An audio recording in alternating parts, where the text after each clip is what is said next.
And now, welcome to the conversation, the Divisional Manager of Corporate Services at the Housing Development Corporation, Mr. Jeremy Campbell. Good morning, Mr. Campbell.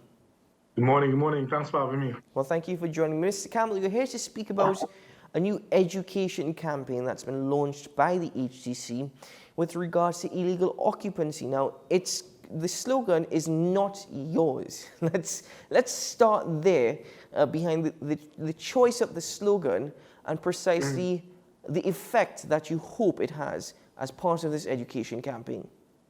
Right, so this is one of the other campaigns that we would have launched to address a situation that we would have seen a spike in over the last couple of quarters.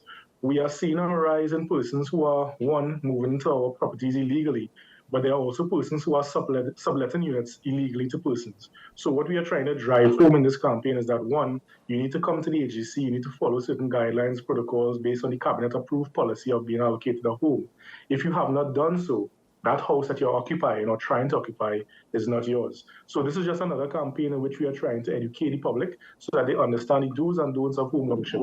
You said you've seen a spike in illegal occupancy, so it's a problem that's plagued the HDC. When you say a spike, are you referring to a particular time frame, for example, following the COVID-19 pandemic, during the COVID-19 pandemic, or is it, more so now than ever? Well, so it has been a perennial problem that we would have experienced. During COVID, obviously, persons would have been in dire situations, so they felt that the need of getting a home was to do it illegally by moving in illegally. So we would have seen a trend, an upward trend that is a bit alarming. It would have occurred before COVID, but we are seeing a trend that is a bit concerning moving forward. And that's why we felt the need to have this campaign to advise persons of the do's and don'ts and how to go about getting an HDC property. And how is this campaign going to be any different in terms of communicating with all stakeholders and perhaps all illegal occupants?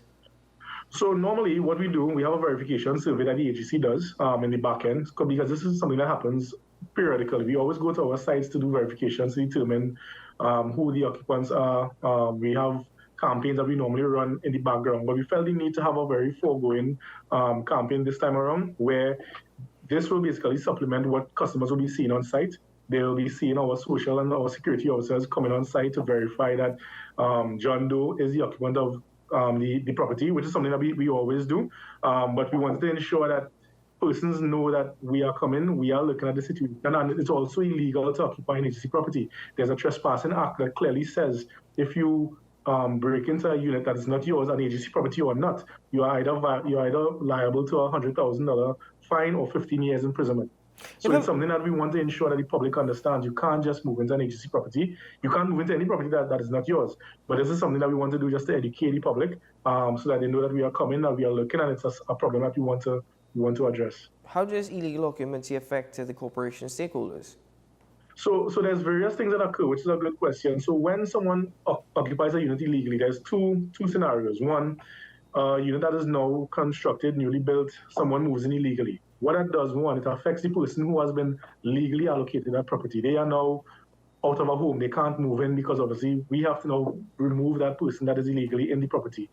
HDC now has to spend taxpayers' money to remediate those units, right, which is an additional cost. In addition to this, if it's an apartment or a townhouse complex, you find that the illegal persons may have put illegal connections for electricity.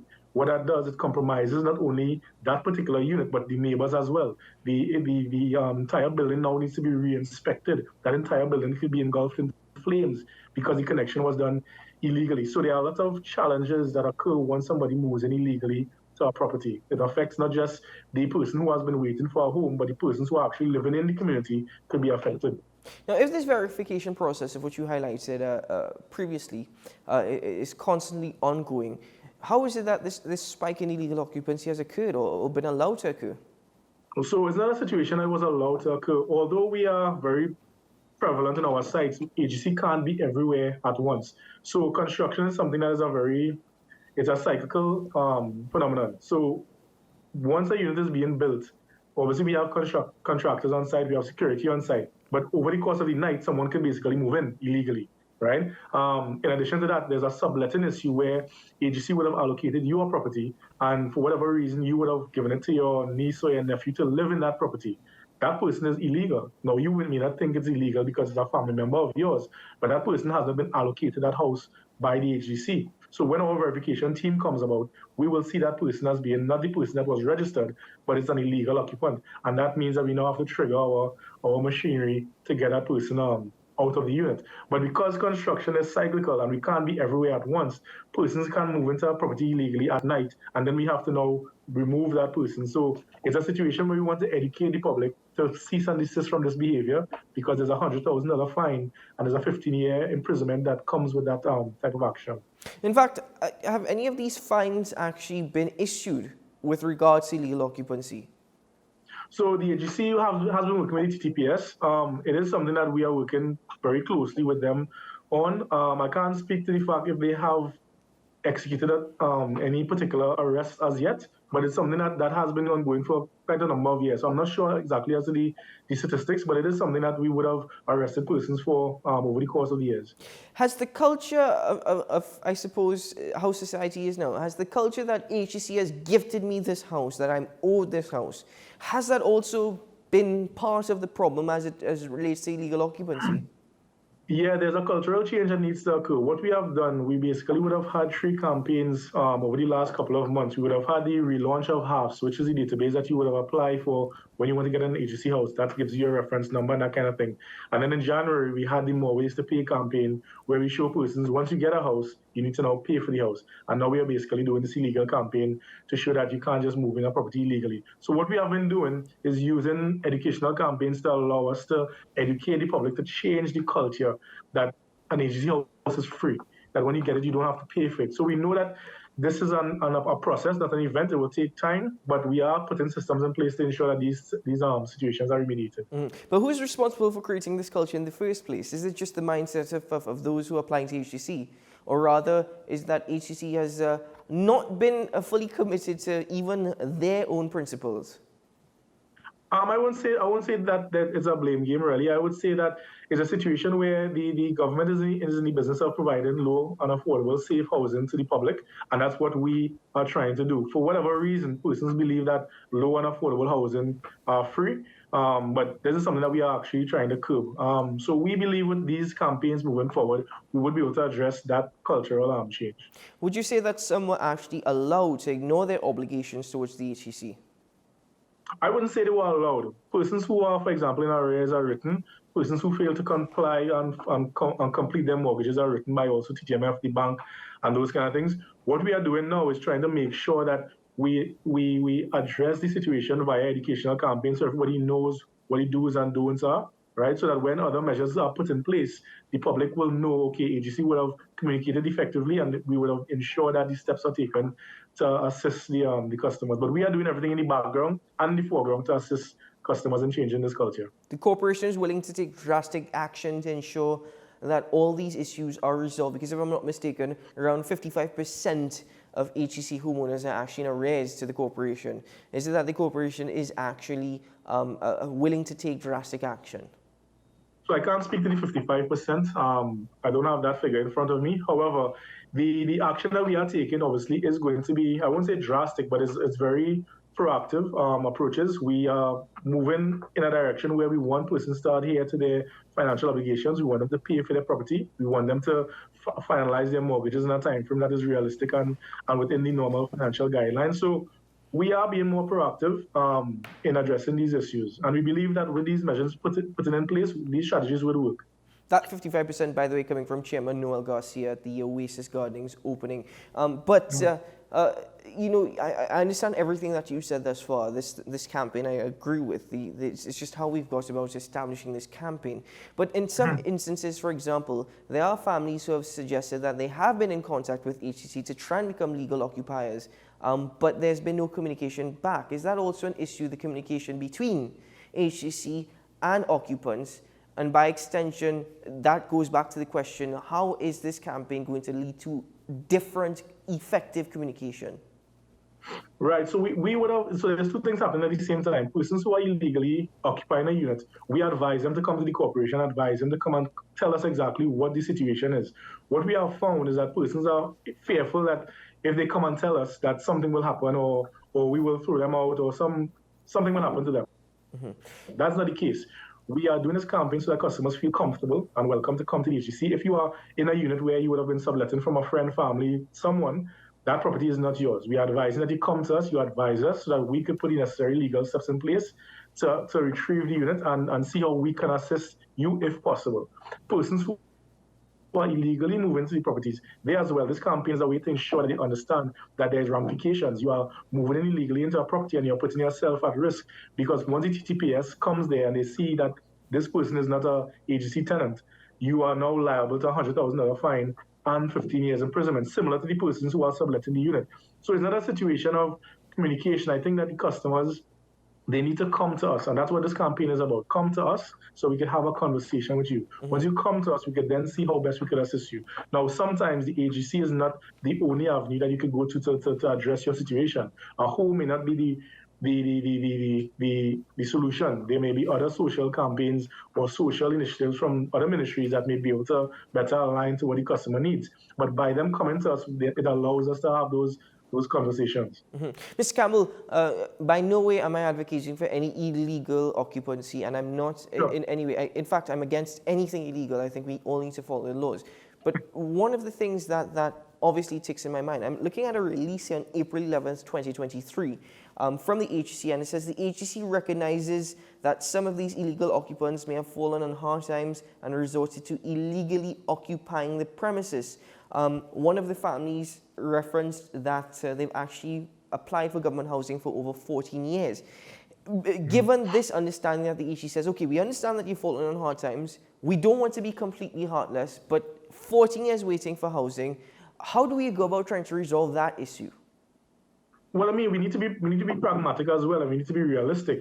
Applying for an HDC house is not a guarantee that you'll get through. If you apply for a loan in the bank, it's not a guarantee that you'll get through. If you apply for university, it's not a guarantee you'll get through. There are certain parameters that dictate being approved for allocation. One, you need to qualify for the areas that you would have applied for, and two, the areas that you applied for need to be ready. So when a person may have applied 14 years ago, the income may have been, let's say, $4,000 or $5,000 a month, they may have wanted an apartment in Arima.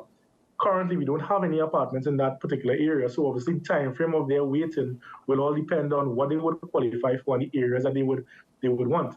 So it's a very ticklish, and we understand that dynamic, but persons need to understand that once you apply for the HDC, it's not an automatic guarantee that one you'll get through, and it all depends on what you qualify for and where you apply. There's a local, like a culture of Trinidad and Tobago, where everyone wants a single family home. The data would show this, but it's not possible for HDC or any housing development corporation worldwide to build those types of units all over the place, because it takes up more land space, it's more feasible to build apartments and townhouses, but in some instances, families may not want an apartment or a townhouse. They may want a single family, so they can put up a wall, they can extend, but sometimes that is not feasible. So the waiting period really depends on what you apply for, where you apply for it, and how and what you would qualify for. Similar to if you apply to the bank or for university or for a car loan, anything. Now, what of the other issues, and by the way, I'm glad that you're clarifying certain things. Minister Camille Robertson originally said corporation had a mandate not to provide just housing, but safe housing. Exactly. Now, excellent, well done. But one of the things is, in terms of illegal occupancy, there was one HDC complex that was condemned since 2010. Since 2010, I apologize. But it's remained there, it's left there. Has the HDC not acting upon these things, such as the housing complex being condemned, and not acting upon these things, administration after administration, also allowed for illegal occupancy? I know you said earlier that I can't agree with you saying that it's been allowed, but certain actions suggest that how the HDC has not necessarily been proactive. So that particular building was condemned years ago. Actually, it was boarded up. We had bricks to block certain entrances and exits. What we would have found is that persons would have still moved into these properties and have their families there. The reason why the HDC intervened the last couple of weeks, based on the report that you would have said, is that these persons who would have gone into this property has put themselves and their families at risk. This was an HSC concern, because that building was condemned due to flooding issues a while ago, right? So we are being proactive to address those issues, but persons are still moving into properties that we have publicly condemned. So there's a situation where this campaign is one where we need to advise persons, if you're in a situation, come to us and have a conversation. Don't move into a building that we have publicly condemned. You're putting yourself at risk because it's known, as you said from the report years ago, that building was condemned and persons have still moved in. Persons have actually moved in, put in brand new doors and tried to have illegal connections there, which would have compromised themselves and the environment as well. Mind you, Mr. Campbell, in the year 2023, that's 13 years later, people are occupying it since then. So, and it's only now becoming an issue.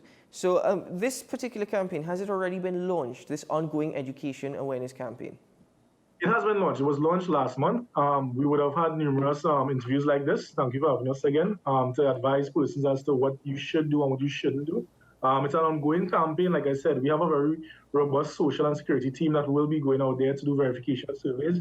And from those verification surveys, that's how we get the data as to how what strategies we need to put in place to address these issues. So we just want the public to work with us. And the good thing about it is that a lot of the information that we get on illegal occupancy and persons who are subletting units comes from the public. So we are thankful the public is sharing information with us, and we are thankful the public feels the need and sees how dangerous it is for someone to be occupying a unit illegally. So we want that continued support, and this campaign is a way to address that. Now, it's been a month, so we can't necessarily rate the results as yet, but we can speak about the response. Has the response by those who have participated and by those whom the HDC have targeted, has the response been warmly accepted with a good reception, that is? It has. Like I said, we have the hotline 3394HDC, or you could email us at securityissues@hdc.gov.tt. And we have been getting information through those channels and through the other channels that we normally historically would have gotten updates and information from as well. The social and security team are currently going to these various developments to gather information. So I would say the campaign has been a success, but obviously it's too early to see what the figures are. But we have been getting a lot of information from the public, and we're very thankful for that. Certainly. And this project is also part of the HDC returning to its original moorings, I would say, perhaps affordable housing, but you have your part as well. It's affordable housing, not free housing. Exactly. Well said. Certainly. Well, Mr. Jeremy Campbell, thank you very much for joining me this morning. You thanked me for the interview, but I must say it's always a pleasure when you make yourself available and when members, in authority make themselves available for education and for awareness and for a greater understanding. So thank you very much for your time this morning. I wish you all the best in your campaign. Hopefully we can, probably analyze it further in the months to come. I look forward to that. We look forward to meeting again and having more discussion in the future. Certainly, still. Well, thank you very much. All the best to you. Thank you. All right, you too. Thank you. Take care.